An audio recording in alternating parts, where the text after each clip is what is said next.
you're in love with Nora."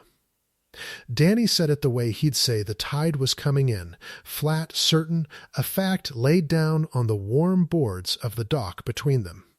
The lake breathed against the pilings below. Somewhere out past the swim rope a loon called and got no answer, and Theo Marsh stood barefoot on cedar that still held the day's heat, and understood that the summer he had promised would be simple was not going to be simple at all. He did not say no. That was the thing that undid them both. He looked at the water, at the reflected string of calf lights trembling on the black surface, and he did not say no. "Danny," his voice came out rough. "Don't. I already have." Danny's grin was gone. That was how Theo knew it was real. So have I. What neither of them said, standing there with the crickets sawing in the reeds, and the whole bright ruin of it laid open, was the part that mattered, that a woman was going to have to choose. And the choosing would cost one of them the oldest thing either of them owned. 10 weeks earlier, none of it had a name yet. 10 weeks earlier, there was only the boathouse, and the two of them on a ladder in June, and Danny with a paintbrush behind his ear, declaring that this was going to be the best summer of their entire lives.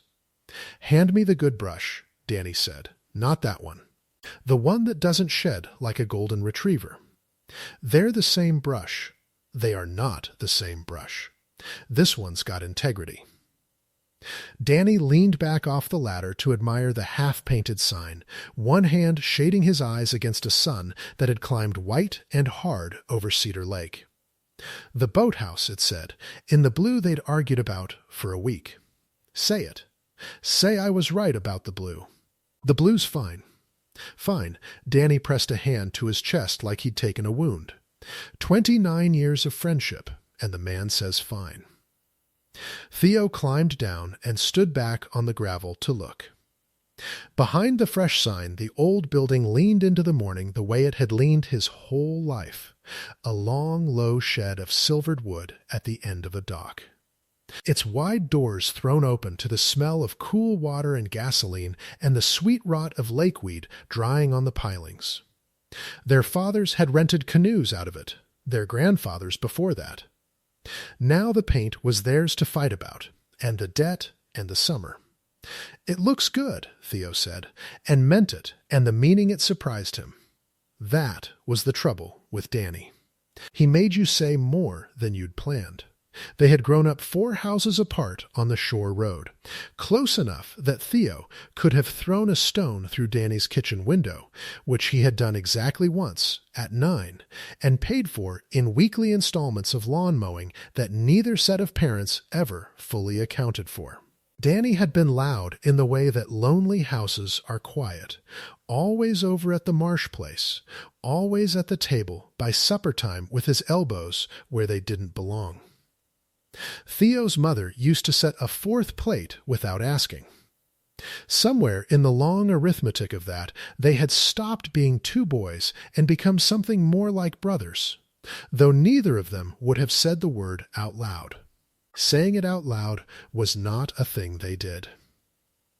So, Danny wiped blue off his knuckles onto his shorts. "You want the good news or the bad news?" "Neither. The good news is we're booked solid for the regatta weekend." Danny counted on his fingers. "The bad news is we're booked solid for the regatta weekend, and there are 2 of us. And you can't run a register, and I can't sand a hull. So mathematically, we are what's known in the industry as short-handed. You put up a notice, I put up a notice." Danny fished a folded page from his back pocket and held it at arm's length like a proclamation. Help wanted at the boathouse. Must love water, coffee, and mild chaos. Danny Cole, proprietor, co-proprietor. There wasn't room. Theo took the page, read it, handed it back. A gull screamed over the water. Down the shore a screen door banged, and the smell of somebody's bacon drifted across the cove and made his stomach turn over. He hadn't slept much. He never slept much in June, when the light came early and the house he'd grown up in stood too quiet at the wrong end of the day. "Nobody's going to answer that," Theo said. $10 says somebody answers it by Friday. "You don't have $10. You owe me 40. "I owe you 35, Danny said, wounded again, and picked the good brush back up, and that was where the summer might have stayed, safe, ordinary. The two of them arguing about paint and money on a dock that smelled of varnish and warm pine, if the screen door of the boathouse hadn't opened 3 days later and let the whole rest of their lives walk in out of the sun. She came in on a Friday. Theo was on his back under the hull of a 14-foot runabout, the one old Halvorsen wanted ready by the regatta. And the whole world had narrowed to the strip of pale wood above his face and the ache in his shoulder, and the clean, sharp smell of the varnish he was working into the grain. He heard the door. He heard Danny's voice do the thing it did for customers, warm up half a degree. And he heard a woman's voice answer, low and dry and entirely unimpressed, and something in his chest went still to listen to it. "I'm looking for the proprietor," she said. "You found him. Well, half of him." "Which half?" "The charming half. The other half's under a boat." "That tracks," she said, and Theo, flat on his back in the sawdust, with varnish drying on his knuckles, found himself smiling at the underside of a runabout for no reason he could have defended in court. He slid out. He stood up too fast, the way he always did, and the blood dropped out of his head, and for a second the boathouse swam, the dust turning gold in the doorlight, the paddles racked along the wall, Danny grinning by the register. And then it settled, and she was standing there. She was not what the notice would have promised. She had a canvas bag over one shoulder and her dark hair pushed back off a face that had been out in the sun, and she wore the kind of clothes a person wears when they've stopped dressing for anyone. A man's flannel with the sleeves shoved up, denim gone soft at the knees. She looked, Theo thought, like someone who had recently put down something heavy and hadn't yet decided what to pick up instead. She looked at him, at the varnish, at the sawdust in his hair, and one corner of her mouth moved. "You've got," she gestured at her own hairline. "He always does," Danny said. "It's a look." "Nora," she said, and put out her hand, and Theo wiped his on his jeans and took it. And her grip was warm and rough-palmed and brief, and then it was over, and he had absolutely no idea what to do with his own hand afterward. "Theo," he said. "He talks more than that, I promise," said Danny. "Occasionally, on holidays." Nora let the bag slide off her shoulder onto the counter. "Your notice said mild chaos. Aspirationally," Danny said. "We're working up to it. I've done chaos. I ran the floor at a restaurant in the city for 6 years. She said the word city the way you'd name a place you'd walked out of and did not intend to explain. 200 covers a night. Your register won't scare me." Danny's whole face lit. Theo watched it happen, the way he'd watched it happen 1,000 times, the switch flipping behind his friend's eyes when the world handed him exactly the person he'd been hoping for. "See," Danny said, "to Theo, to the boathouse, to the lake at large, this is what I'm talking about. This is a professional." "I haven't said yes," Nora said. "You will. Have you always been like this?" "Ask him." Danny jerked a thumb. "He's had a front row seat since we were 6. She turned.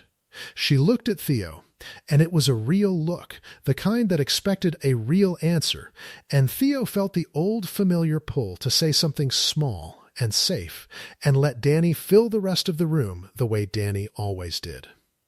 But the varnish was drying on his hands, and the loon had gone quiet out on the water, and she was waiting. So he said the true thing instead. "Since we were 4, he said. And yes, he's always been exactly like this. It's the only thing about him you can set a clock by." Something flickered across her face. Surprise, maybe, that the quiet one had a voice after all. She held his eye a beat longer than she needed to, and Theo felt the floor of his stomach tilt the way it had when he'd stood up too fast. Except he was standing perfectly still. "All right," Nora said, and picked her bag back up. "I'm in. When do you need me?" "Yesterday," said Danny. "Tomorrow," said Theo at the same time, and she laughed, one short, startled note quickly bitten back, as if laughing were a thing she was also just learning to pick up again, and the sound of it went through the boathouse like light off the water. And neither of the two best friends, grinning at her and at each other, had the first idea what they had just let through the door. She started the next morning at 7. By 7:15, she had reorganized the drink cooler.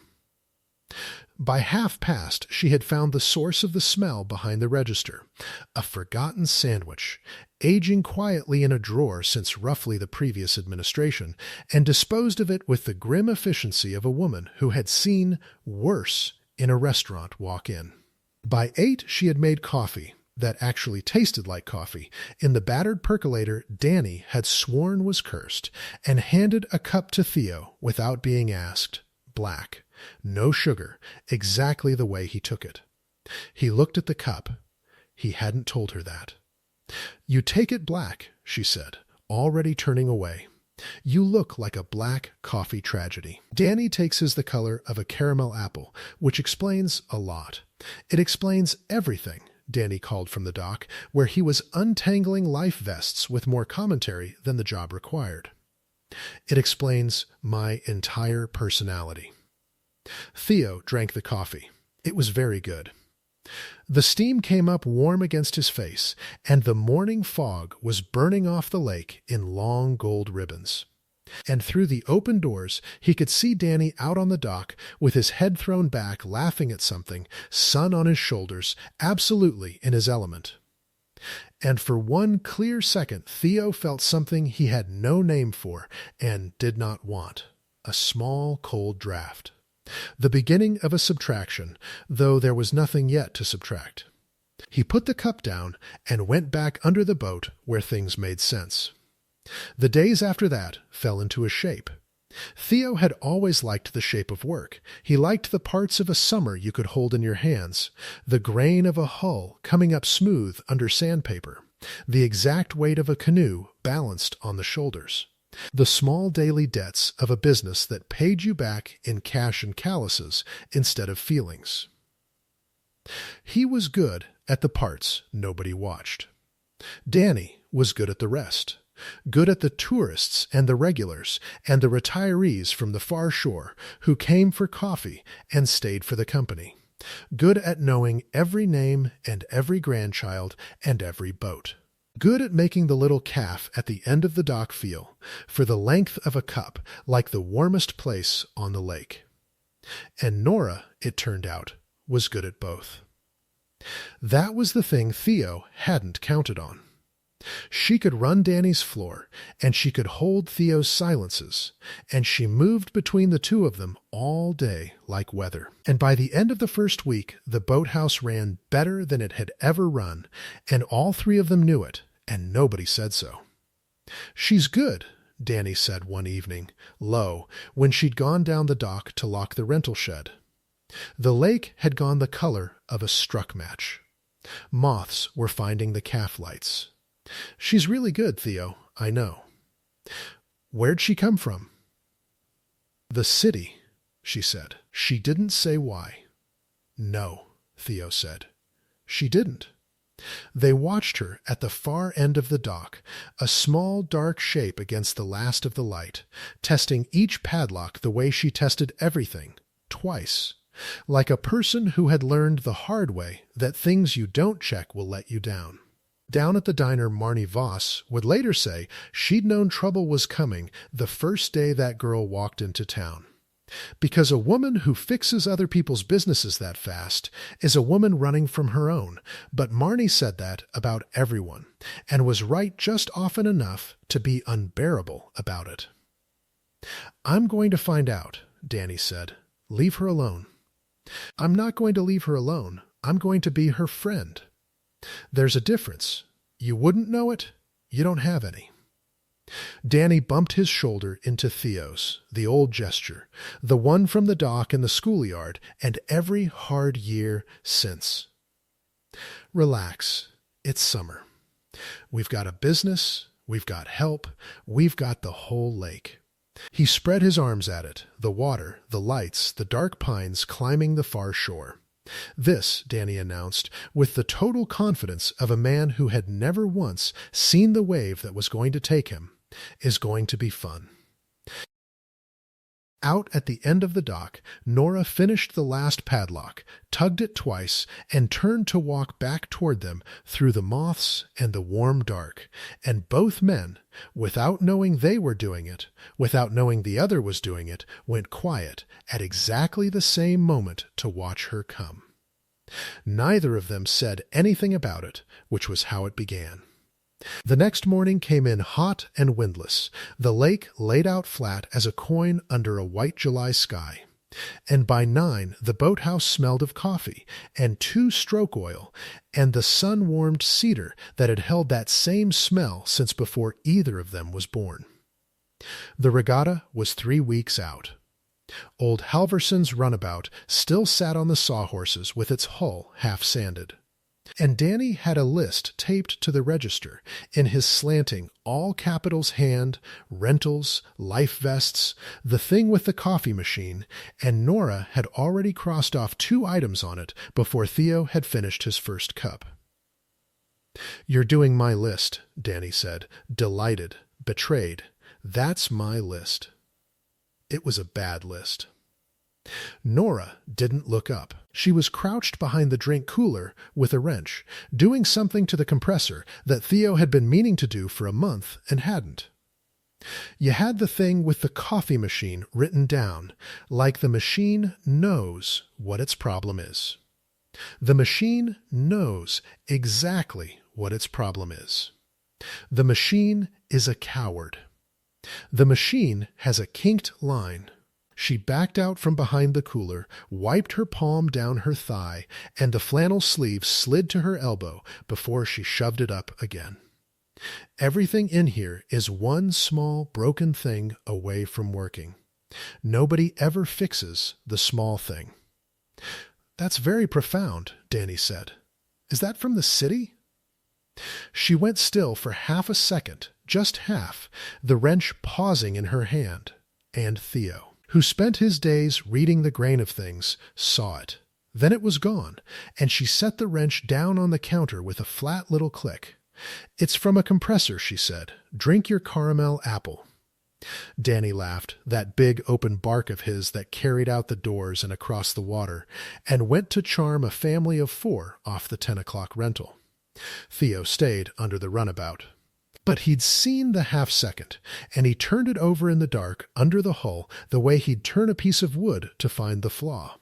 And he did not know yet that he'd started keeping a private ledger of the things about Nora that did not add up. By noon the heat had driven the tourists off the water and onto the dock, where Danny held court with an iced coffee sweating in his fist and a story about a canoe and a wedding party that got longer every time he told it. Theo brought the sanded hull out into the light to check it, and Nora came and stood beside him in the doorway, close enough that he could smell the lake on her. And something underneath it, clean, like cut grass. "He's going to run this place into the ground, being charming," she said, watching Danny. "Probably. You let him. He's better at it than me." Theo ran his thumb along the gunwale, feeling for rough spots the eye couldn't catch. People come for him. They stay because the boats don't sink. It works out. Nora looked at him then, a long, level look, and he made himself keep his eyes on the boat. "You don't give yourself much," she said. "I give myself a boat that doesn't sink. That's a lot." He glanced up before he could stop himself, and there it was again, that tilt in the floor of his stomach, and he looked back down fast. You want to learn the register? Or you want to keep fixing things I've been ignoring since May? Fixing things, she said. Always. It's the only. She stopped. The only what? Nothing. She pushed off the doorframe. Show me the boat. Micro by micro, that was how the days went. She learned the boats. He learned the exact color she took her coffee and started leaving a cup by the cooler at 7 without a word, and the first morning she found it, she looked at it for a second too long before she drank it. Danny learned nothing and remained. Somehow the sun, the whole place, turned around. And every evening the three of them locked up together, and Nora checked every padlock twice, and nobody asked her why anymore. It was the second week that the black car came. Theo heard it before he saw it, the wrong sound for the shore road, low and expensive, tires crunching gravel too slow, the way a car moves when the person inside is reading the signs. He was up on the ladder, rehanging the rental sign Danny had knocked crooked, and he watched it come down the lane past the diner and pull in beside the boathouse and sit there a moment with its engine ticking in the heat before the door opened. The man who got out did not belong to the lake. You could see it the way you could see a heron in a chicken yard. City shoes, soft and pale, wrong for gravel. A pressed shirt with the collar open like he'd made a concession to the heat and resented it. He stood by his car and looked at the boathouse, at the fresh blue sign, the open doors, the dock, with the particular expression of a man pricing a thing he intends to have. "Help you," Danny called, coming down the dock, wiping his hands, warm out of pure habit. "I'm looking for the owner." You found half of him. Danny's grin held, but Theo, coming down off the ladder, heard the half-degree cool underneath it, the register Danny used exactly twice a summer. "Something I can do?" Garrett Vaughn. The man didn't offer a hand. He offered a card, which was worse. Lakeside Holdings. "I represent a group that's assembling frontage on the North Cove for a development, marina, some retail, a restaurant. Nice project. Good for the town." He looked past Danny at the boathouse again. "Your parcel's the Hinge. I'd like 10 minutes. "Our parcel's not for sale," Theo said. Vaughn turned. Measured him, the sawdust, the sanding block still in his hand, and evidently priced that too. "Everything's a conversation, Miss Marsh." Theo didn't move. Behind Vaughn, through the open doors, he saw Nora come up from the rental shed with a coil of rope over her shoulder, saw her stop dead in the doorway shadow, and saw, clear as a flaw in wood, the color go out of her face. She stepped back. Not far. Just back. Into the dark of the boathouse, out of the door light. And stood there very still with the rope in her hands, and Theo felt the whole shape of the afternoon change. 10 minutes, Vaughn said. "I'll leave the number.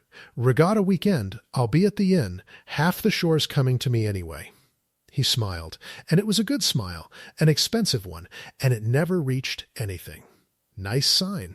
Be ashamed to paint over it. He got back in the black car and took it slow up the lane, and the gravel settled, and the heat came back in over the water like a held breath let go. Danny turned the card over in his fingers. "Charming. Tear it up." "I'm going to frame it," Danny said. "Marina. In our cove." Over he caught himself, glanced at the doors. "Where'd Nora go?" She'd gone back to the shed. Theo found her there 20 minutes later, on the pretext of checking the padlocks she'd already checked, and she was coiling rope that was already coiled, her hands moving fast and sure and her jaw set, and she didn't look up when his shadow crossed the door. "You know him," Theo said. "I know the type. Rope over elbow, rope over palm. There's one in every city. There's 40 in mine.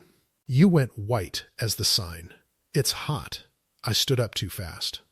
She threw it back at him, his own line, and there was something almost like a smile in it, and something not. You'd know. He should have let it go. Danny would have let it go, or would have charmed it open, one or the other, clean. Theo did the wrong thing, the flat true thing, the only tool he owned. "That's not what that was," he said. Nora stopped coiling. In the dim of the shed, the light came through the board gaps in long dusty blades, and one of them lay across her hands, and she stood in it a moment, breathing. "You fix boats," she said finally. "Quiet. You're good at it. You find the one crack the boat's been hiding, and you work it till it's smooth and the water can't get in." She hung the rope on its nail. "Not everything wants to be fixed, Theo. Some things you just keep the water out of, and you don't go looking for where it's coming in." She moved past him into the sun. At the door she paused, not turning. "Leave it. Please, I'm asking." The please undid him. He left it. He should not have left it. The trouble was that leaving it lasted about 4 days, because Cedar Lake was a small town, and small towns did not leave anything, and Marnie Voss ran the diner. It was Danny who heard first, which Theo would think about later, that of the two of them, it was Danny the town told things to. Danny, who sat at Marnie's counter every third morning because the boathouse coffee had improved past the point where he needed hers, and he went anyway, out of loyalty. Because that was the kind of thing Danny did that Theo forgot to. He came back down the dock at 10 with 2 slices of pie he hadn't been asked for, and a look on his face Theo didn't like. A man came into Marnie's, Danny said, setting the pie down on the workbench. "Yesterday, asking about our Nora." Theo set down the block. Vaughn, not Vaughn. Somebody else. "Younger, Marnie said he had a photograph." Danny pulled a fork out of his back pocket, because Danny kept a fork in his back pocket, and did not eat, showed it around. "Asked did anybody know where a woman named Nora Kell was working these days." Marnie played dumb. You know Marnie. She'd play dumb at her own. She said she'd never heard the name. He turned the fork over. "Kell. She's been signing the rental slips in." Bright. The 2 names sat there on the workbench between them, like a splinter neither wanted to be the one to pull. "People change their names for a lot of reasons," Theo said. "They do. Good ones." "Sure." Danny looked out at the water, where Nora was down on the far float, showing a kid how to seat himself in a canoe without going straight over the side, her laugh carrying thin across the flat lake. "I like her, Theo," he said, and it came out without any of the noise on it, plain, and that was how Theo knew this was the real thing and not the joke, because Danny had taken the noise off. "I like her more than I've got any business liking somebody I've known 3 weeks. And a man's driving around with her picture, asking where she is by a name she isn't using anymore. And I don't like that even a little, and I can't tell if I want to find him and stand in front of him, or if I want to just—" He stopped. Ate the pie, finally, one enormous joyless bite. "I don't know what I want. That's new. I always know what I want." Theo watched him watch her. And the small cold draft he'd felt that first morning came back and stood at his shoulder, and this time he knew its name. And its name was that they were both looking at the same float, at the same laugh, at the same woman, and only one of them had said it out loud. "Don't tell her Marnie told you," Theo said. "I'm not going to tell her anything. I'm going to." Danny gestured with the fork, at the lake, the boats, the whole bright afternoon. "I'm going to make it so good here she doesn't want to run anywhere. That's the plan. That's my whole plan. Beat the guy with the photograph by having the better dock." He grinned, and it was almost the old grin, and he clapped Theo on the shoulder hard enough to sting, and went off down the dock toward the float and the laugh, and Theo stood there with 2 slices of pie going warm in the sun, and understood that the summer he had promised would be simple, had a name in it now that wasn't hers, and a man with a photograph, and a marina in the cove. and his oldest friend walking toward the one thing Theo had never once in 29 years let himself want out loud. He ate his pie. It was very good. It tasted like nothing at all. The confrontation came on a Thursday, and it came, the way these things do, over something small. The regatta boats had begun arriving early, trailers backing down the ramp in the long gold evenings. Out-of-town crews wanting slips and gas and a place to leave a cooler, and Vaughn's people had begun arriving too, which was worse, because Vaughn's people did not want slips. They wanted to stand on the public dock with clipboards and take pictures of the frontage. And one of them, a young man in a polo shirt with the Lakeside Holdings Pelican on the breast, had set up on the end of the town dock at the golden hour with a camera on a tripod pointed straight at the boathouse. Theo saw Nora see him. She'd been carrying a fuel can down to the pumps, and she stopped and set the can down, and Theo, coming up the dock behind her with a coil of line, watched her look at the man with the camera the way she'd looked at the black car. Except this time she didn't step back into the dark.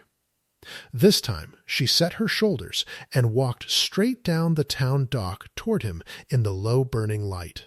And Theo dropped the line and went after her, because he knew the way you know weather that something was about to break.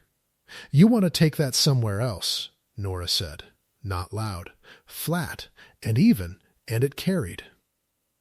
The young man lowered his eye from the camera. "It's a public dock, ma'am. It is. And that's a private business. And you've been standing here for an hour photographing a man's front door, and I'm telling you to take it somewhere else." She was very calm. That was the thing Theo would remember. How calm, how her hands hung open and still at her sides, while the whole rest of her stood there like a struck rope. "You go back and you tell Vaughn the north parcel isn't a photograph. It's Theo Marsh's grandfather's dock, and it's not for sale, and you can point your camera at the sunset like everybody else. I'm just doing I know what you're doing." And now something moved under the calm, just under it, like a current under still water. I've watched men in nice shirts price other people's whole lives at a glance and call it a conversation. I know exactly what you're doing. Now fold it up. The young man looked past her, at Theo, arriving, at Danny, coming fast down the dock now too, drawn by the pitch of it, at the small knot of regatta crews gone quiet by the gas pumps to watch. And he did the arithmetic, and folded up the tripod, and muttered something about calling it in, and went. And it should have been a victory. It had every shape of a victory. But Nora stood there on the town dock in the last of the light, breathing like she'd run a mile, and when Danny reached for her elbow, just to steady her, just Danny being Danny, she flinched away from his hand hard enough that he stepped back, both palms up. Hey, it's me. I know it's you." Her voice cracked down the middle of it. "I know." Nora. Danny's voice had gone soft in a way Theo had heard maybe 3 times in his life. "You just faced down a marina by yourself in front of half the regatta. You won. What is? I didn't win anything." She pressed the heel of her hand flat against her breastbone, once, hard, the way you press on a thing to keep it in. "You don't win these. You just make them go back and get a bigger camera." She looked from Danny to Theo and back, and whatever was on both their faces, and Theo could only imagine what was on his, because his whole chest was one open door. Whatever it was, it seemed to be the thing she couldn't stand, because she shook her head. "Don't look at me like that. Either of you. I'm the help. You put a notice up, and I answered it." "That's all this. That's not all this," Danny said. "That's not all this," Theo said. At the same moment, the exact same words. The way they'd spoken over each other in front of her the very first day. Yesterday and tomorrow, except there was nothing funny in it now, and she heard it, both of them. One voice in two throats. And her eyes went from Danny's face to Theo's, and stayed a beat too long on Theo's, and then she looked at the water, because it was the only place to look that wasn't one of them. The lake had gone the color of a banked fire. Out past the swim rope, a loon surfaced and slid under again without a sound.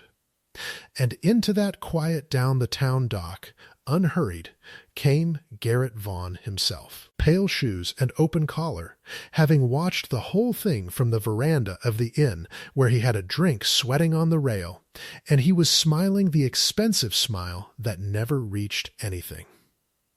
"Miss Kell," he said. Not Bright. Kell. And Theo, standing close enough to feel Nora go rigid beside him, watched the name land on her like cold water, and watched Danny's head come around slow, and understood in the space between one heartbeat and the next that Vaughn had known exactly who she was the moment he stepped out of that black car, and had dug until he found the leverage. That the marina and the photograph and the man at Marnie's counter were not three troubles but one, and that whatever Nora had put down in the city to come to their lake had followed her here in a black car and was standing on the public dock in the last light of the day, smiling, holding her old name in its mouth like a key. "It's been a long time," Vaughn said. "Your sister know you're up here?" And Nora didn't answer. And the loon called once out on the darkening water, and neither of the two best friends breathed. The name hung in the cooling air like smoke that wouldn't lift. Nora didn't step back this time. Theo watched her decide not to, watched her plant her bare feet on the warm boards and lift her chin the exact half-inch it took to look Garrett Vaughn full in the face while the last of the sun went red across the water behind him. "You drove a long way to ask about my family," she said. "I drive where the deals are." Vaughn turned the tumbler in his hand, ice knocking soft against the glass. "The North Cove's a good deal. You standing on it is a coincidence, a nice one." That smile again, the one that stopped at the teeth. "Claire's asked about you. That's all. She'd want to know you landed somewhere, fixing coffee machines." He glanced past her at the boathouse, the fresh blue sign gone violet in the dusk. "Quite a step down from running the best floor in the district. Take your drink back to the inn, Mr. Vaughn, Garrett, take your drink back to the inn." He held her eye a moment, and Theo saw him revise something behind it. Some line item moved from one column to another. Then he lifted the glass an inch, a toast to nobody, and turned and walked back up the town dock the way he'd come, unhurried, pale shoes soundless on the boards. And the regatta crews by the gas pumps found sudden urgent business with their coolers. Danny got there first with words, the way he always did. "Nora, who's Claire?" "Nobody you need. That guy just—" "Danny," her voice came out level and terrible. "I love you for asking. Don't ask." It stopped him cold. Theo saw the word land on his friend, "I love you," thrown out flat and fast as a life ring. The kind of thing you say to make somebody let go of the rope, and he saw Danny catch it wrong, saw it go into him and light something, and hated himself for reading it that closely. "Okay," Danny said softly. "Okay." The moths had found the calf lights. Out past the swim rope the loon called once, and this time, faint and far across the darkening cove, another one answered it. And Nora stood between the two of them, with her arms crossed hard over her breastbone, holding herself the way she'd held the rope in the shed. "I have to lock the shed," she said, and went, and neither of them followed, because you didn't. And they stood on the dock in the blue dark and listened to her test the padlocks, twice, always twice. And the small, hard sound of it carried back to them over the water like a code they'd only just realized they couldn't read. "Kell," Danny said finally, "I know." A sister. A guy who knows her by a name she buried. A marina in our cove. He counted them off on his fingers in the dark, and there was no comedy in it now, just a man laying out the pieces of a thing he couldn't fit together. Theo, those aren't three things. No, Theo said.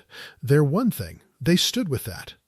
Down the dock, the last padlock clicked, and Nora's footsteps came back unhurried, and both men went quiet at exactly the same moment to watch her come. And this time, each of them felt the other do it.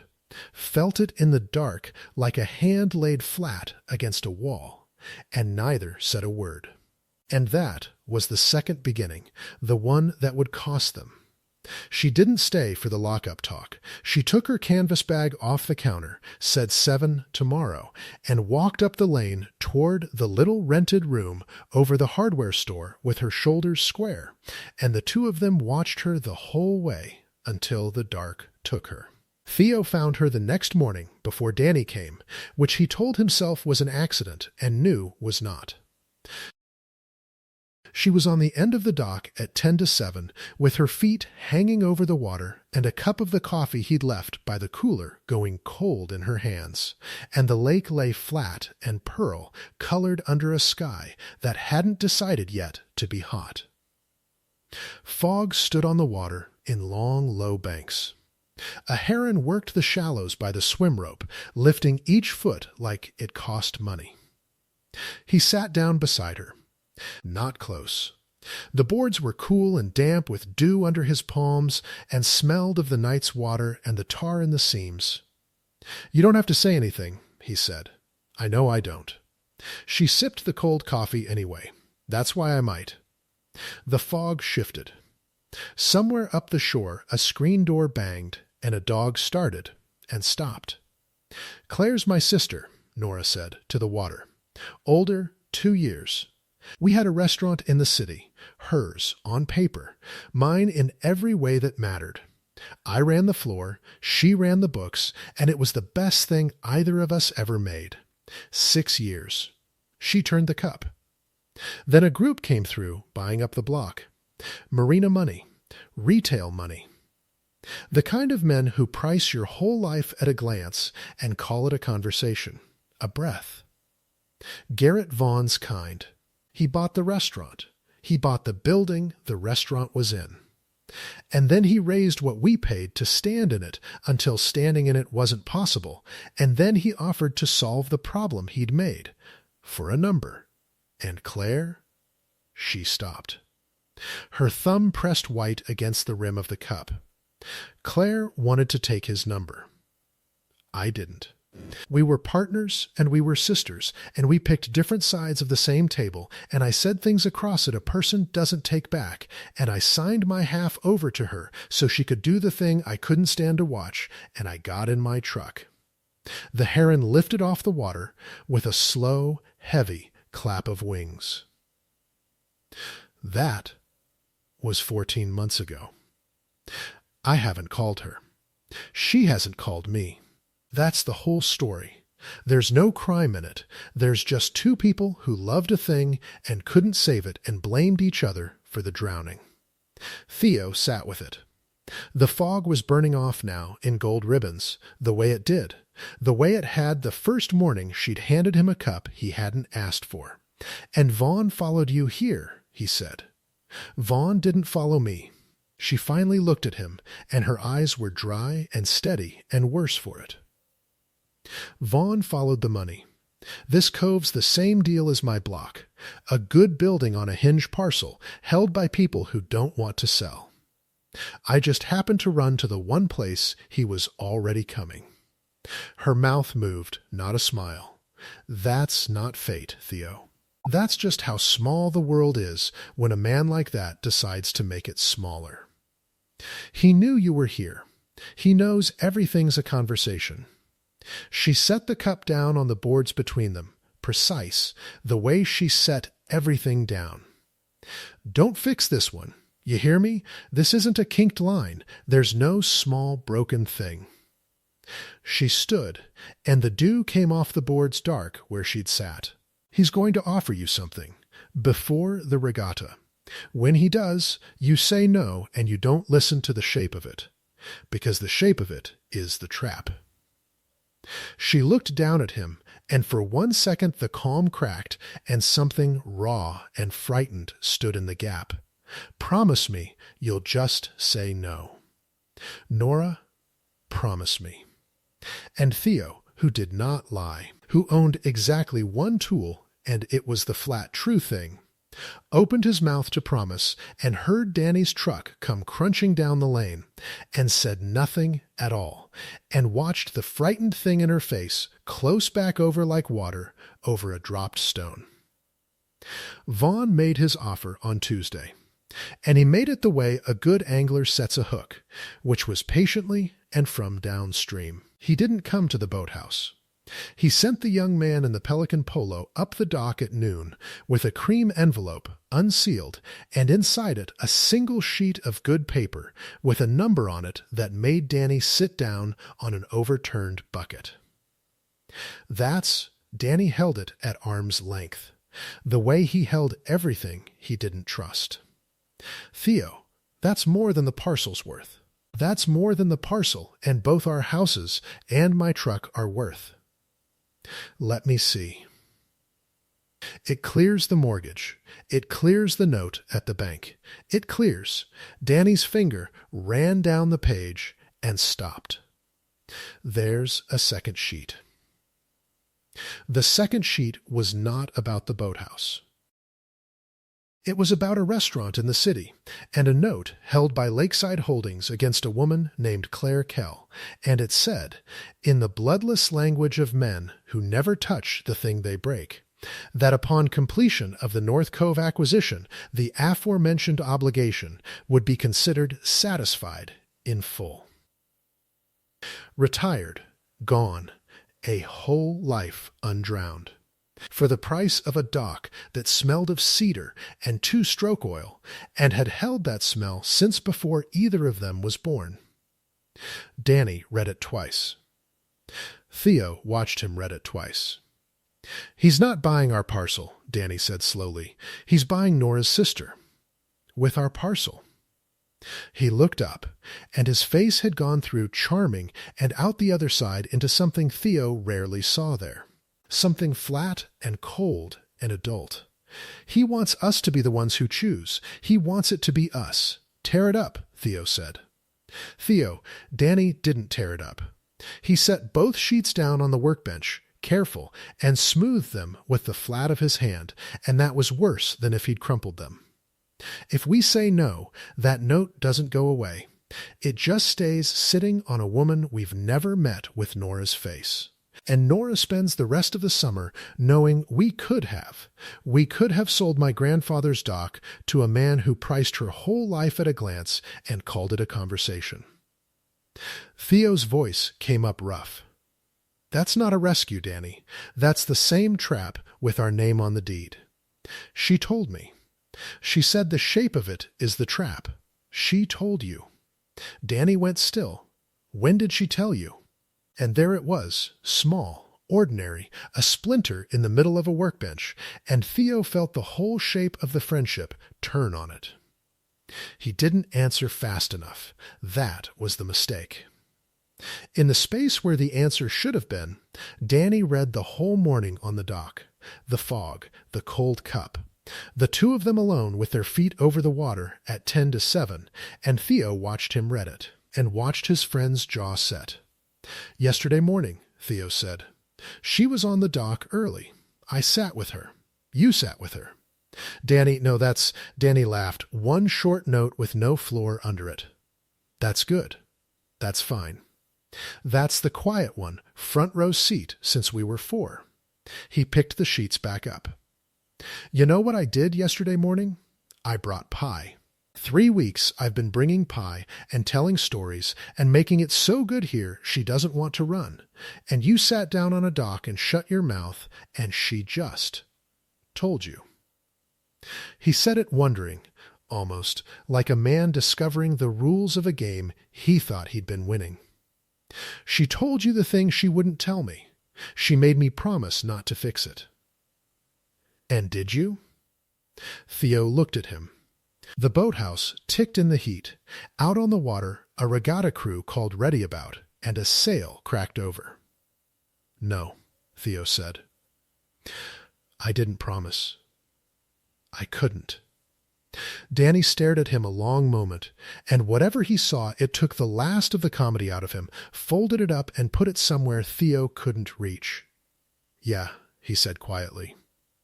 "I bet you couldn't." And he took the 2 cream sheets and walked out into the white noon light with them, and didn't say where, and Theo let him go, which was the 3rd mistake, and by then he'd stopped counting. The regatta came on like weather, and under it the town filled, and the lake filled, and the boathouse ran flat out from before light to after dark. And for 2 days the 3 of them worked the crowd and the pumps and the rentals with the terrible efficiency of people not talking about the thing. Nora ran the floor, Danny ran the charm, Theo ran the boats.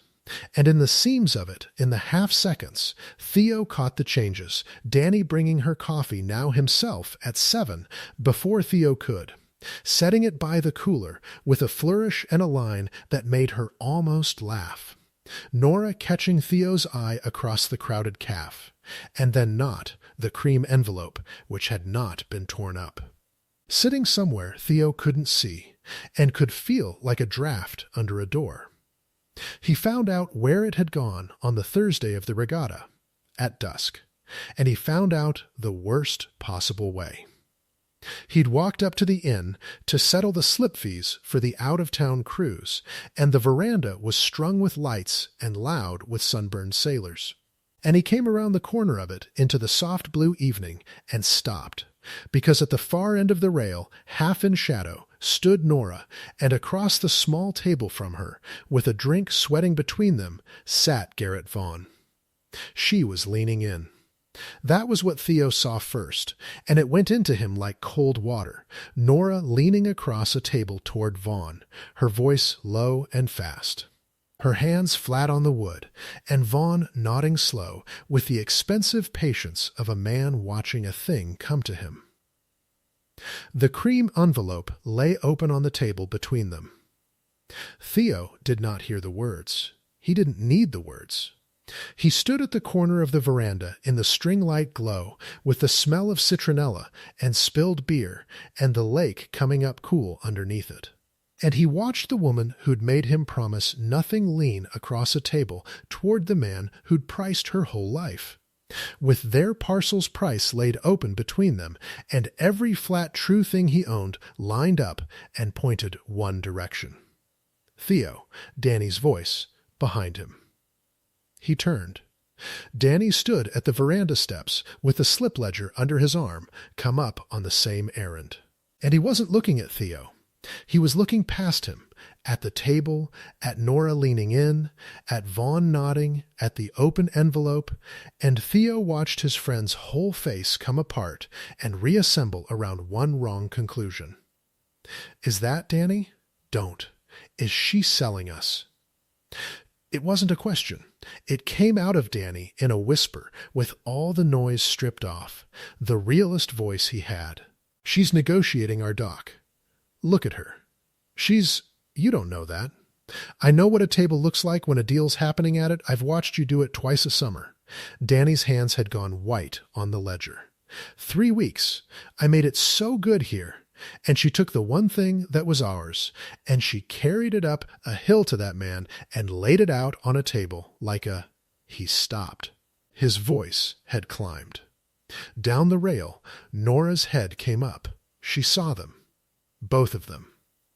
Standing at the corner of the veranda in the string lights with the whole shape of what they were thinking written across their 2 stunned faces, and Theo watched her understand it, watched the blood go out of her the way it had the first day in the door light, and watched her stand up so fast her chair scraped back and knocked the table and set the drink rocking. It's not what, she started. Don't. Danny's voice cut across the veranda flat and cold, a stranger's voice, and half the sunburned sailors went quiet to hear it. Don't you say it's not what it looks like. You're the one who checks every lock twice. You taught me to look at what a thing actually is. He set the ledger down on the rail with a hand that wasn't steady. So I'm looking. Vaughn leaned back in his chair, unhurried, and lifted his sweating glass an inch, that toast to nobody, and let the silence do his work for him. He was good at it.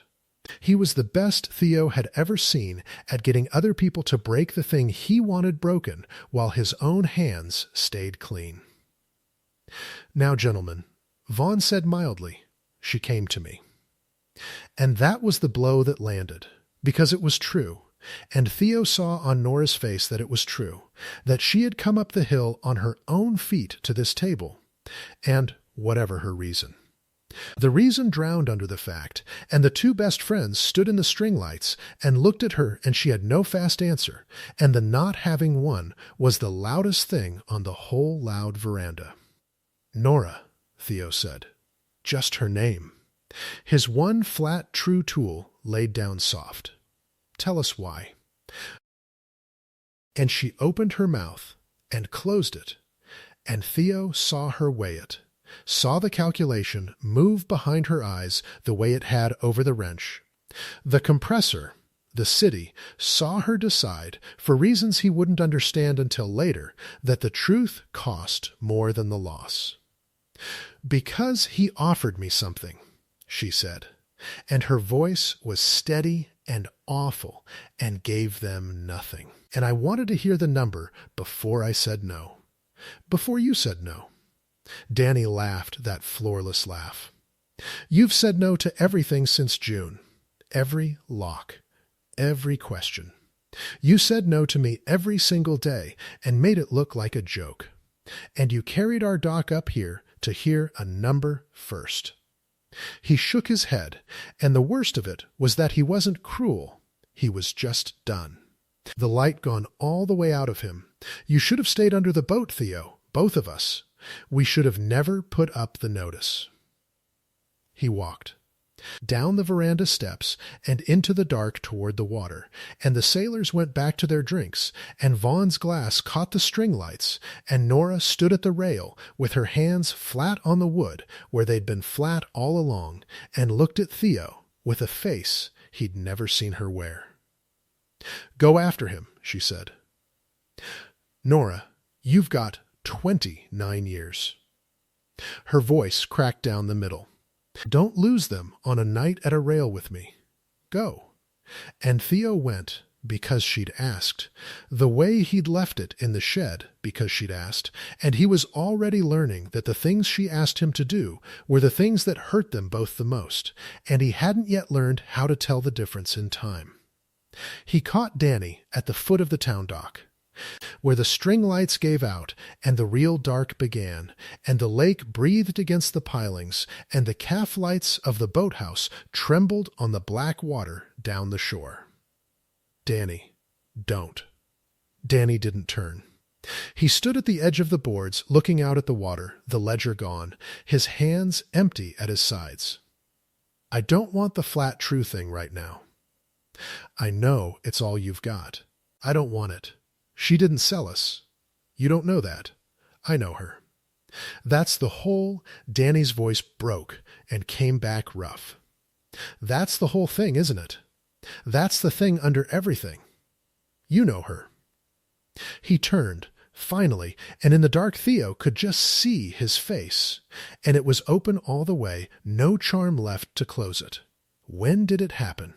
I need you to tell me true, because it's the one thing you can't not do. When the crickets sawed in the reeds. Out past the swim, Rope the loon called and got no answer. I don't know, Theo said. The coffee, maybe, the first morning.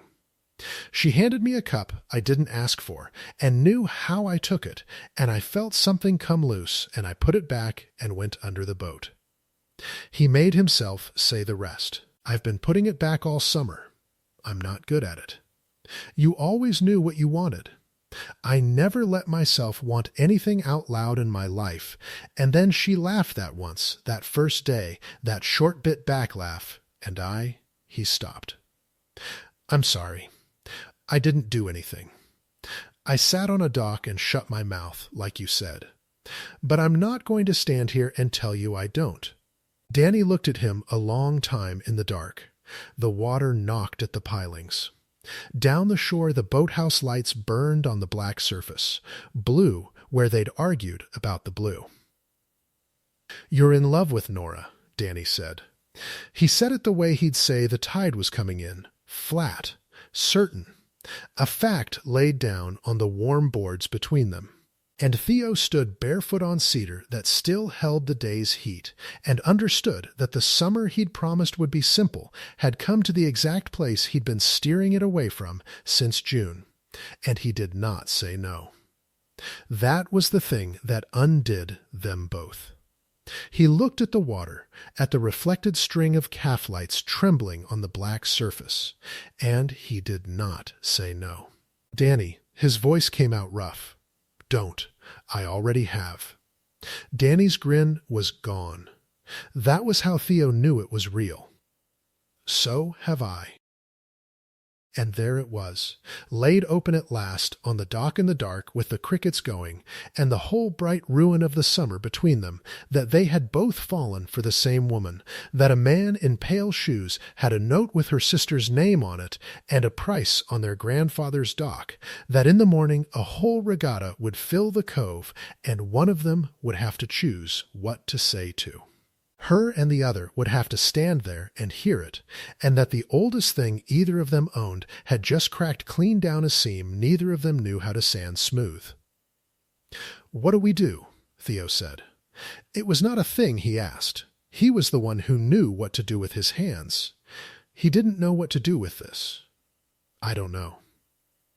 Danny's voice was very quiet. "For the first time in my whole loud life, brother, I do not have a plan."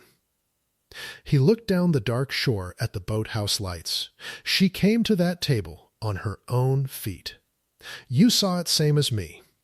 And I want to believe you when you say she didn't sell us. I want it so bad my teeth hurt, and I can't get there, because every lock she ever checked twice, she checked because somebody let her down. And tonight it turns out the somebody might be us for trusting her, or her for making us.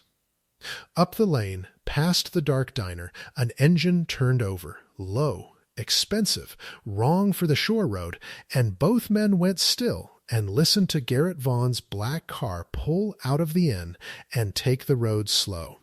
And neither of them said what they were both thinking, which was that a man like that only left when he'd gotten what he came for, or when he'd finally decided how to get it. And down the shore at the boathouse, under the calf lights and the moths, a small dark figure came out onto the end of the dock with a canvas bag over one shoulder, and stood a moment looking out at the water, and then knelt and began, one by one, in the dark, to check the padlocks twice. Always twice, except this time, when she reached the last one, she didn't tug it and turn back toward the lights. This time she stood and looked up the shore toward the two of them at the foot of the town dock, too far to read, and then she turned the other way, toward the lane, toward the rented room and the truck parked beside it. And Theo felt the whole night tilt under him like a dock in a wake.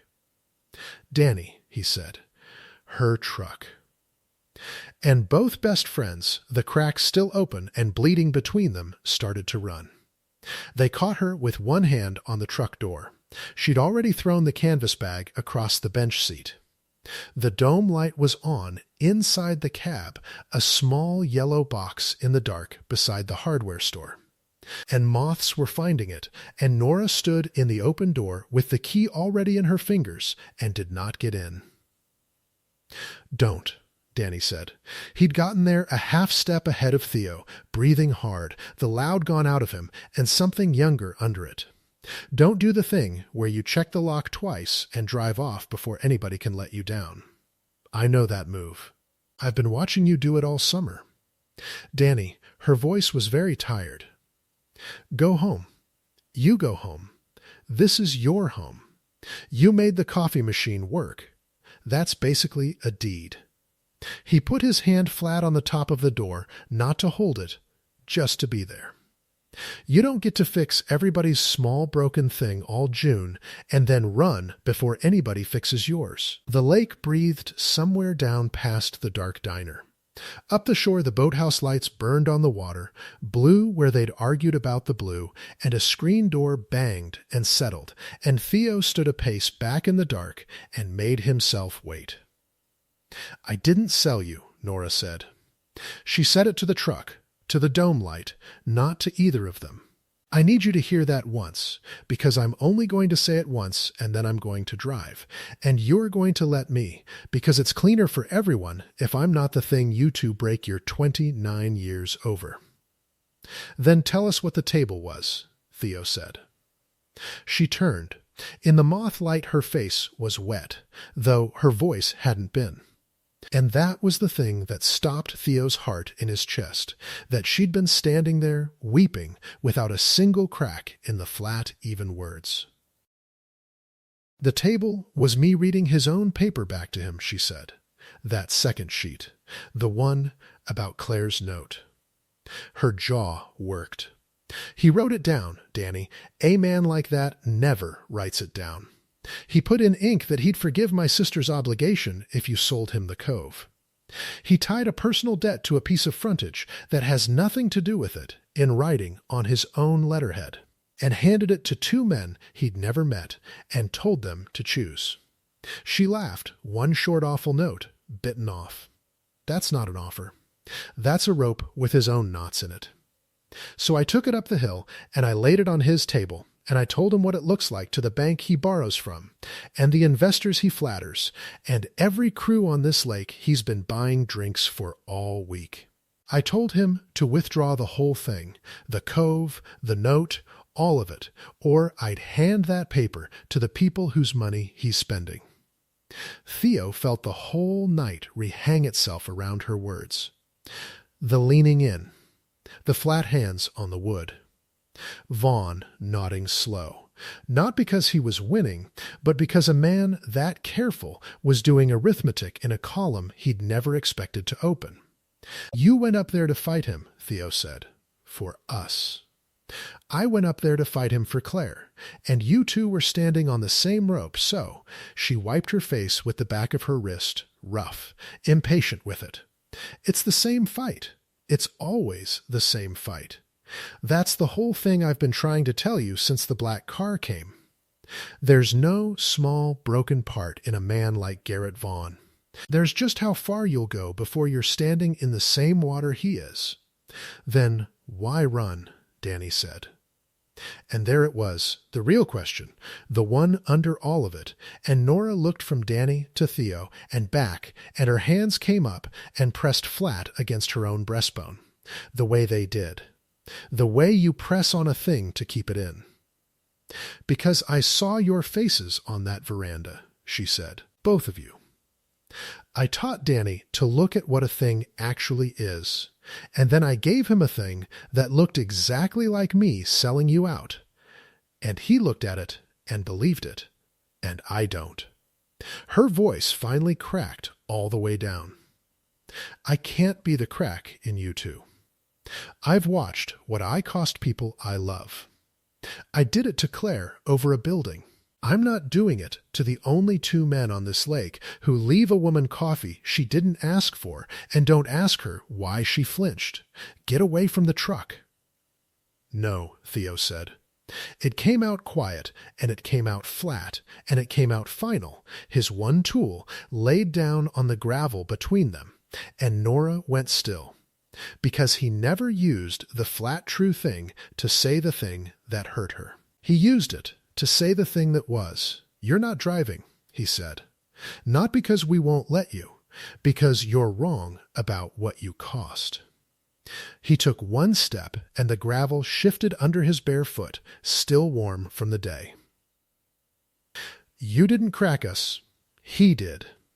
He built a thing designed to crack us, and you're the only person in it who ran uphill to stop it." Danny was staring at Nora with his mouth slightly open and the last of the wrong conclusion draining out of his face, and when he spoke his voice had gone hoarse. I looked at it, he said. God, Nora, I looked right at you doing the bravest thing anybody's done for me since we were kids, and I called it selling us. I'm the one who cracked us, me and my, 3 weeks of pie and a plan. He scrubbed a hand down his face. I'm sorry. I am so sorry. Don't. She shook her head. Don't you dare be sorry at me. I'll come apart. Come apart, Danny said. We've got nowhere to be. It's the middle of the night, and there's a regatta in 6 hours, and a man in pale shoes just drove off to figure out how to ruin all 3 of us. Come apart. We'll hold the truck. And Nora Kell, who had reorganized a drink cooler by 7:15 and faced down a marina by herself on a public dock, stood in the mothlight with her key in her hand and finally, quietly, came apart. One hand still pressed to her breastbone, and the other reaching, without deciding to.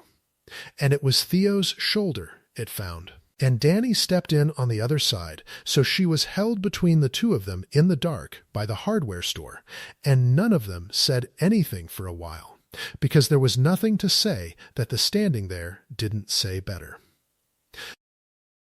Then Danny, because he was Danny, said into the top of her head, You checked all the padlocks first, though, even leaving. You locked up before you ran. Somebody has to, Nora said, muffled, and it was almost the old dry voice, and Theo felt something in his chest that had been clenched since the black car finally let go by a single notch. They did not solve it that night. You didn't solve a Garrett Vaughn at midnight in a parking lot. But Nora put the key back in her pocket and let Danny carry the canvas bag up the outside stairs to the rented room over the hardware store, and Theo stood at the bottom of the stairs and looked up at the 2 of them framed in her doorway light and felt the whole crooked shape of the thing they were now. 3 people and 1 dock, and a fight that wasn't over, and for the first time since June he did not put the wanting back. He just held it out in the open, in the dark, where his oldest friend could see it, and Danny looked down the stairs at him and did not say anything either, and that silence was the truest thing that passed between them all summer. The regatta dawn came up pink and windless over Cedar Lake, and by 6 the ramp was loud with trailers and the smell of coffee and 2-stroke oil, and by 7 the whole cove was a forest of masts. And Garrett Vaughn set his table on the inn veranda where he could watch it all. He was not idle. Theo saw that first thing, coming up the town dock with a fuel line over his shoulder. Vaughn at the rail, with 2 men in soft pale shoes and a woman with a tablet, and a folder open in front of him, and every regatta committeeman who wandered near getting a warm word and a coffee and a glimpse of the Pelican folder that said good for the town. He was doing the thing he was best at.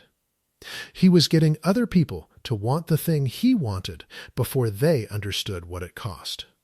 He's shaking the whole shore down before lunch, Danny said, coming up beside Theo with 2 coffees and handing one over. Black, no sugar, exactly right. And Theo looked at the cup and then at Danny, and Danny said, What I can learn a thing. I've watched her do it 20 times, and something in Theo's chest eased another notch, even as the folder up on the veranda tightened everything back down. Where's Nora? Not answering that with my mouth full of dread. But Danny nodded down the shore, and there she was, on the boathouse dock in the man's flannel, with the sleeves shoved up, handing a life vest to a kid climbing into a rental canoe with a father right behind him. The 2 of them laughing, safe. The whole ordinary morning of it going on around her while she carried the folder's twin in the canvas bag over her shoulder. She had the cream sheets. Theo knew it the way he knew weather. She'd taken Vaughn's own paper off Danny's workbench. She caught them looking and came up the dock and set the bag on the counter and looked at the 2 of them a long, steady moment. He's going to make his move at the awards, she said. Noon, on the veranda, half the lake watching, committee handing out the regatta cup. That's when he stands up and announces the North Cove Marina like it's a gift to the town, with a rendering and everything, so that by the time anybody thinks to ask about a certain dock, the whole shore already wants the picture. Her mouth moved, not a smile. It's a good move. I've watched him do the city version of it. You don't beat it by saying no quietly in a shed. So how do we beat it? Danny said. We don't. She said it flat. I do. It's my paper. It's my sister. You two keep the boats running and the coffee hot, and you let me walk up that hill at noon. And whatever I say up there, you don't jump in to defend me. Because the second one of you does, it's two boys fighting over frontage, and he wins the room. It has to be me. Calm, in front of everybody. She looked at Theo. You especially. You've got exactly one volume, and it's true, and if you use it up there, they'll think you're the angry one and stop listening. Let me be the calm one. It's the only weapon that's ever worked on him. Theo held her eye. Every flat true thing he owned wanted to argue. He set it down instead. All right, he said. All right. She almost smiled at that, at his, using her line back. Then the almost went out of her, and she pressed the bag flat to her side once, the way she pressed her own breastbone, and turned to go arm a dozen more crews with life vests and gas. It was Danny who saw the second car, not black this time. A dusty little hatchback, city plates, coming down the shore road slow and lost. And it pulled in past the diner and sat, and the woman who got out of it was so plainly Nora's sister that Theo felt it before Danny said the name, the same dark hair, the same way of standing when she'd stopped dressing for anyone. Except this one had come dressed on purpose, in city clothes gone wrong for gravel, and she stood by her hatchback with a folder of her own held against her chest, like a shield, and looked at the boathouse with the fresh blue sign, and did not seem to know whether to walk toward it or get back in the car. Claire, Theo said. Oh, this is going to be a day, Danny breathed. Nora came off the dock. She stopped 10 feet from her sister, with the whole loud, bright regatta going on around them, two women standing still in the middle of the noise, and Theo, who read the grain of things, watched 14 months stand up in the air between them. Garrett called me, Claire said. Her voice was Nora's voice, worn down a different way. 3 days ago. He said you were up here, and that there was a deal that made both our problems go away, and all it needed was your name. And I should come talk sense into you. Her arms tightened on the folder, and I got in the car to come do that. I drove 4 hours to come tell my sister to be reasonable. Her chin trembled. And I got 2 hours up the road, and I pulled over at a gas station, and I sat there. And I thought, he sent me. He's using me to move you the way he used the building to move me. And I've been letting him move me for 14 months, ever since I signed a number I hated because I was too scared to stand where you stood. The folder slid down against her body. I don't want him to fix our problem. Nora, I want my sister. I'd rather owe that man for the rest of my life than let him buy us out of the same fight twice. The regatta noise went on. A starting horn sounded far out on the water, and Nora Kell crossed the 10 feet of gravel and took her sister's face in both rough hands and put her forehead against Claire's forehead, and neither of them said anything, and the folder fell and fanned open on the ground between their feet, and Theo turned Danny by the shoulder and walked him back down the dock to give the two of them the morning. Because some locks you don't stand and watch a person open. She's got the sister and the paper both now, Danny said quietly, at the pumps, watching the two dark heads bent together up by the hatchback. He handed her the sister himself, drove 4 hours' worth of leverage right into our parking lot, and called it help. He always writes it down, Theo said, one way or another. That's his crack. He can't help improving the offer. You sound like her. I've been listening. Danny was quiet a moment, coiling a line that was already coiled, and Theo recognized the gesture and where he'd learned it and said nothing. Theo, Danny didn't look up. About last night. The dock. What we said. He finished the coil, hung it, took his time. I meant it, both of us, when I said it. I did fall for her. That part's true, and I'm not going to pretend it away to make the summer tidy. He turned, finally, and his face was open and steady, and there was something in it that had cost him to get to. But I lay up there most of the night, and I looked at it the way she taught me, at what it actually is, not what it looks like. And what it actually is that I fell for how alive it feels around her. The place lit up. I lit up. I've been chasing that my whole loud life, walking into rooms and turning the lights on. He shook his head slowly. You didn't fall for how it felt. You fell for her. The coffee you didn't ask for. The lock checked twice. The half second she goes still when somebody says the city. You've been keeping a private ledger of her since June, brother. I've watched you do it. And you don't keep ledgers on a feeling. You keep them on a person. He swallowed. It was never going to be me. Not because I lost. Because it was never the same thing I was holding. The horn sounded again out on the water. Theo looked at his friend, 29 years of him, the thrown stone and the fourth plate and every hard year, and could not find a single, flat, true thing big enough. Danny, don't.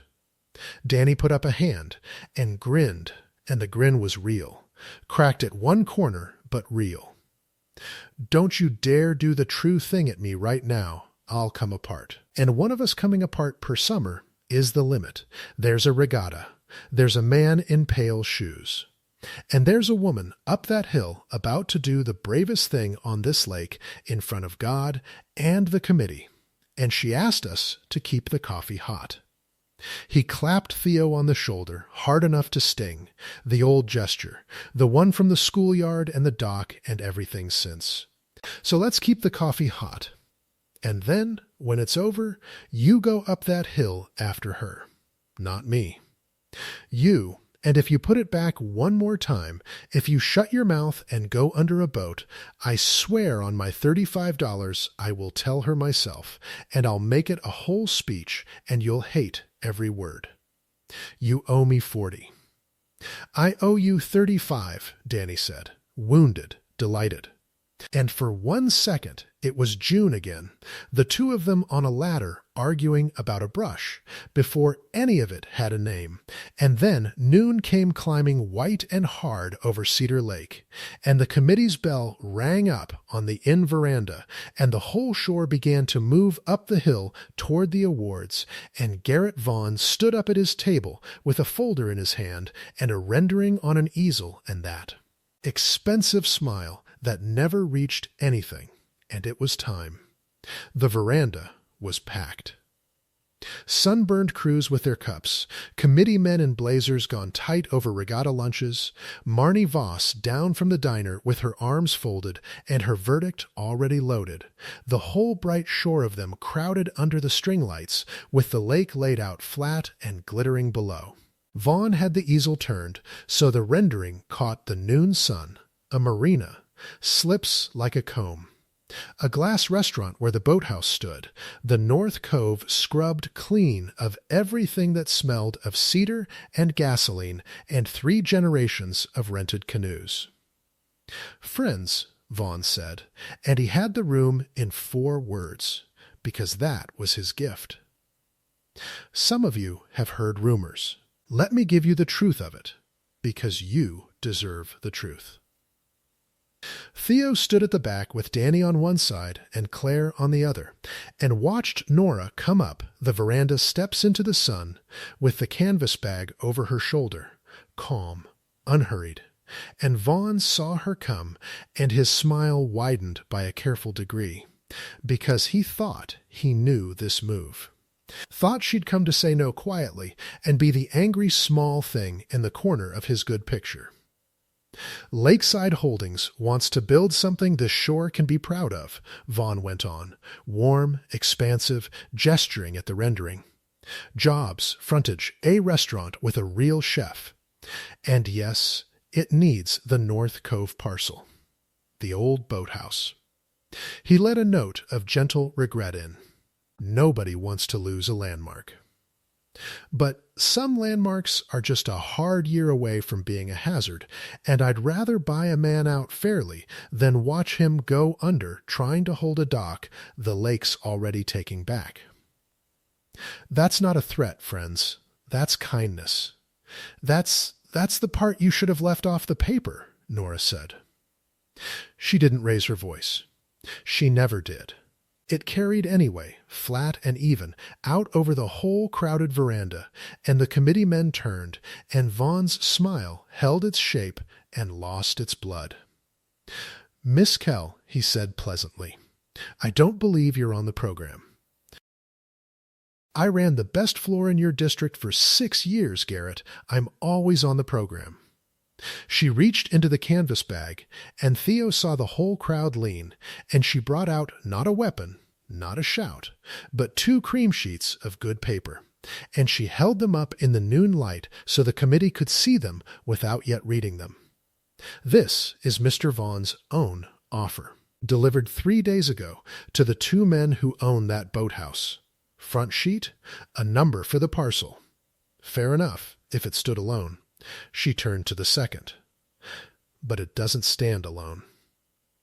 Because on this sheet, in his own ink, on his own letterhead, Mr. Vaughn writes that if these 2 men sell him the cove, he'll forgive a personal debt owed by an unrelated woman in the city." Her eyes found Claire in the crowd and softened 1 degree and came back. "My sister." He tied her note to their dock. He put in writing that a family's whole life gets handed back to them as a reward for 2 strangers selling their grandfather's frontage. That's not a real estate offer, friends. That's a man using one family to squeeze another. And he was so sure none of us would ever stand in a room together that he wrote it down. The veranda had gone very quiet. Somewhere below, a halyard tapped a mast, tap, tap, tap, in the flat noon air. "That's a private arrangement," Vaughn said, "and for the first time the smoothness had a seam in it, taken badly out of. It's got your bank's name in the footer."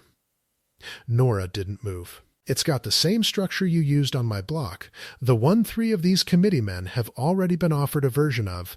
Ask them. They're standing right there going pale." "You don't make a marina, Garrett. You make a knot. And you hand people the ends, and you tell them which one to pull. And it works. Every time.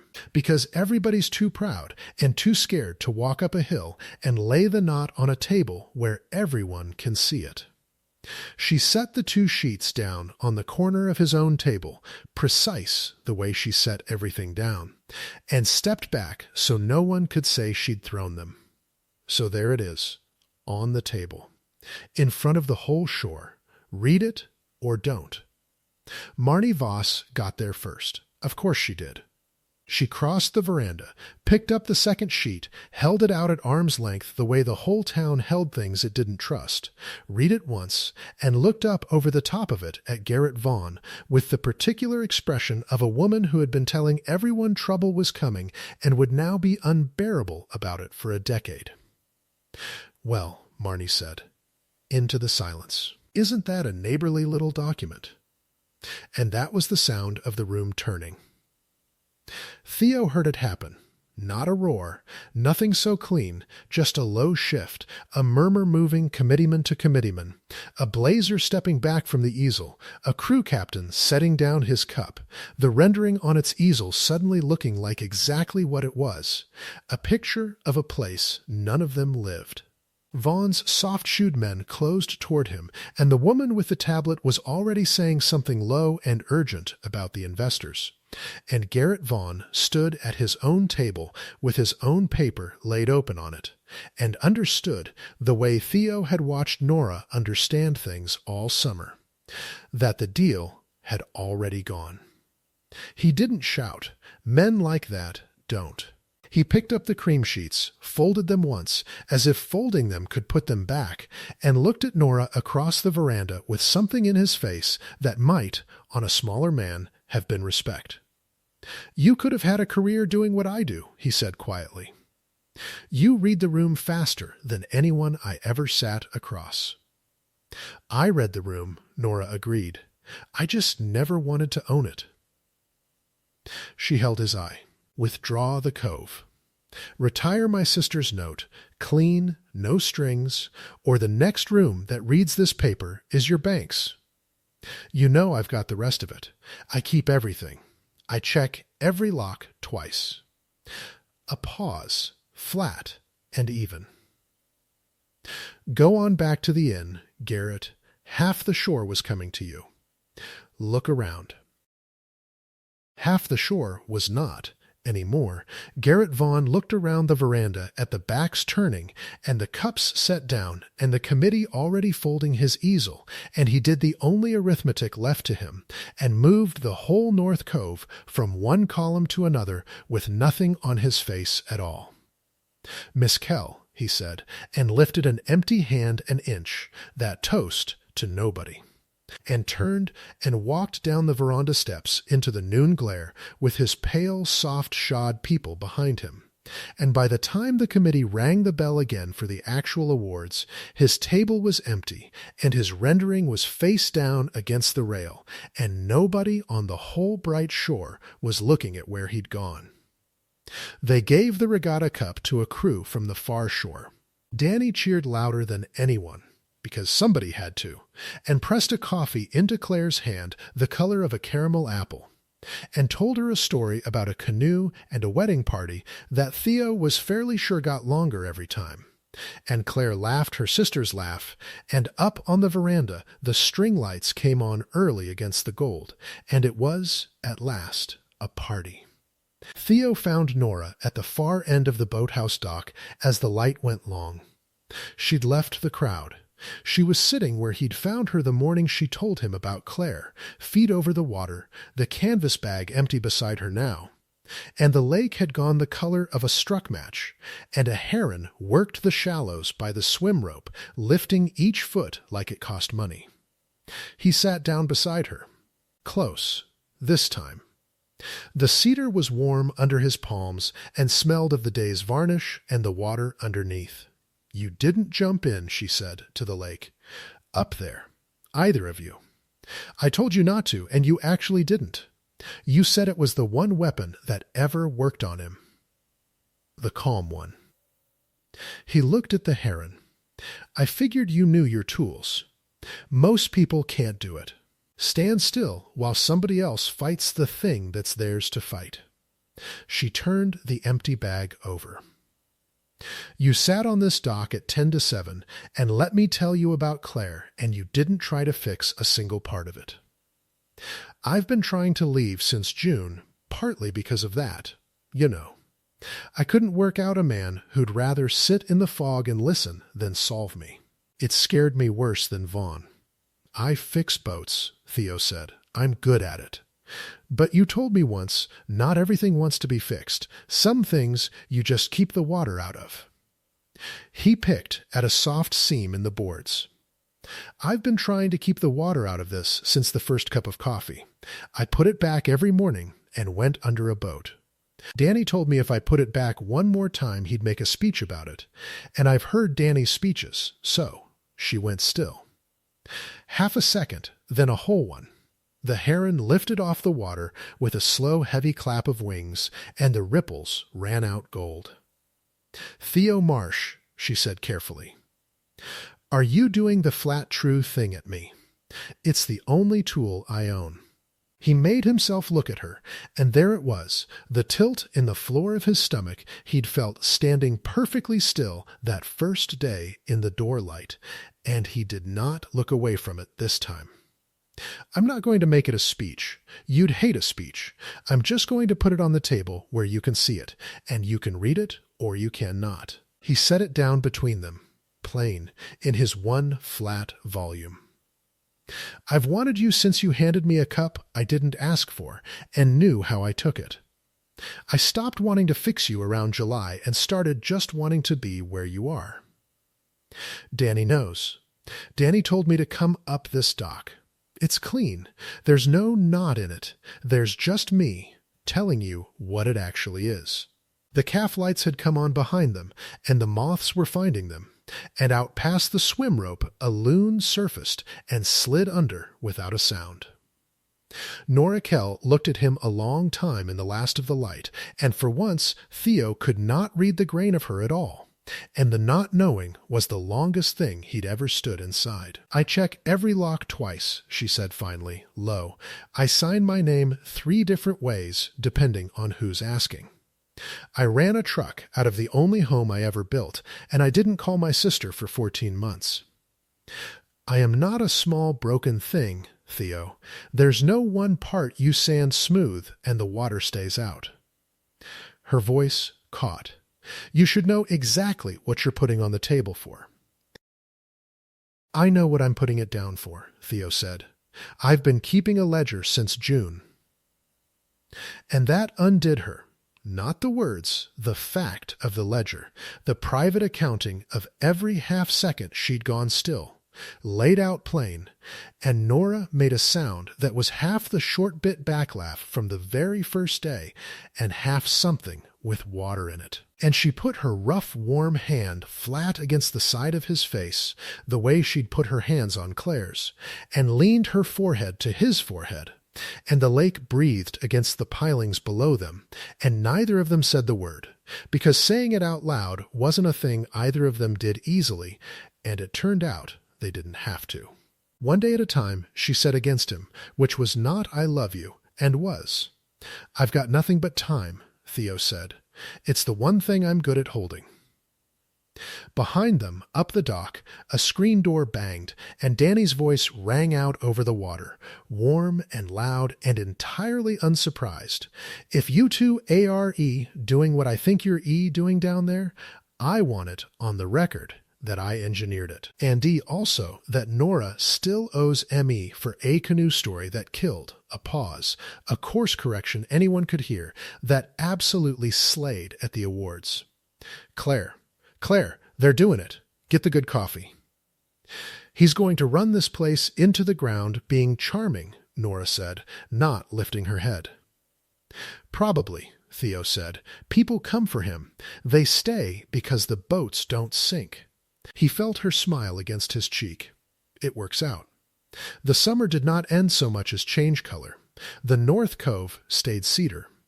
Vaughn's group withdrew the parcel inside a week quietly, the way such men retreat. A single line in a legal notice that nobody on the shore read because they were all out on the water. Claire's note came back retired and clean, no strings. Delivered by a courier who plainly did not understand why the woman who signed for it sat down on the boathouse steps and put her face in her hands while her sister stood over her with a hand on her hair and said, "See, told you." He always writes it down. Claire stayed through August. She had, it turned out, a way with a register and a worse way with a percolator. And she and Danny fought about the coffee daily, which delighted them both beyond reason, and Marnie Voss took full and eternal credit for reading the whole document first, and told the story at the diner counter with new falsehoods layered in each week, and was, just often enough, unbearably close to right. Danny painted a second sign that fall, smaller, hung under the first. Coal and Marsh, it said. And then, because he could not help himself, in letters he swore were the same blue, and Theo swore were not. EST. Age 4. He made Theo say it. He made Theo stand back on the gravel and say I was right about the blue, and Theo looked at the two of them up on the ladder, his oldest friend and the woman he'd stopped putting back, and the lake behind them going the color of every good evening they had left, and he found the true thing was easy for once. "The blue's right," Theo said. "It was always right." 29 years, Danny said, wounded, radiant, one hand pressed to his chest. And the man finally admits it under duress. Nora came out of the boathouse with 3 cups, black, and one the color of a caramel apple, and handed them around without being asked, and stood beside Theo on the warm gravel in the man's flannel with the sleeves shoved up, and out past the swim rope a loon called, and this time, faint and clear across the whole quiet cove. Another answered it, and neither of the 2 best friends went quiet to watch her, because she wasn't coming through a door anymore. She was already here, on the near side of it, checking the last lock of the day out of habit and not out of fear, tugging it twice and turning back toward the lights. This, Danny announced, from the top of the ladder, with the total confidence of a man who had finally seen the wave, ridden it, and come up laughing on the far side, is going to be a good winter. And it was. If this one warmed you, the coffee somebody remembers without asking, the friend who tells you to go up the hill, the lock that finally gets checked out of habit instead of fear, then stay a while by the fire with us. Subscribe, and let the next story find you the way the best ones always do, quietly, on a warm evening, right when you'd stopped looking. We'll keep the coffee hot,